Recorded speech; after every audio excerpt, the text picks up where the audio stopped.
जब हवाई जहाज में धूम्रपान पर प्रतिबंध है तो नए यात्री विमानों के शौचालयों में स्ट्रे क्यों होता है? इसका उत्तर यह है कि लोग नियमों की अनदेखी करेंगे और करते भी हैं। और इसलिए यदि यात्री अनुपस्थित दिमाग वाले हैं और शौचालय में धूम्रपान करके विमान की सुरक्षा को खतरे में डालते हैं तो स्ट्रे रखना संघीय विमानन प्रशासन यानी कि FAA की आवश्यकता बनी हुई है। गैर आज्ञाकारी यात्री द्वारा कूड़ेदान में सिगरेट बट डालने और संभावित रूप से कैबिन में आग लगने के बजाय यदि कोई यात्री कानून तोड़ने का फैसला करता है तो सिगरेट बुझाने के लिए स्ट्रे का सुरक्षित एक जगह बनी हुई है।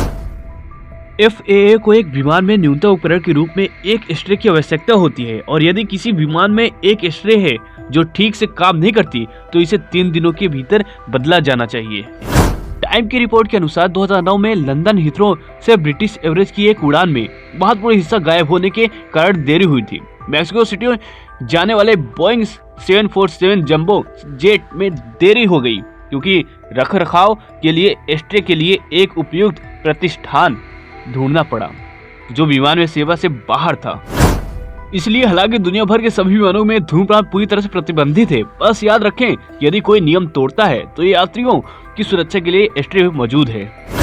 1973 में एक वेरिंग बोइंग 707 को केबिन में आग लगने के कारण पेरिस आर्ली हवाई अड्डे के बाहर केवल 4 किलोमीटर की दूरी पर आपातकालीन लैंडिंग करनी पड़ी, जिसके बारे में जांचकर्ताओं ने बताया कि यह शौचालय में लगी थी, जिससे 123 लोगों की जान चली गई।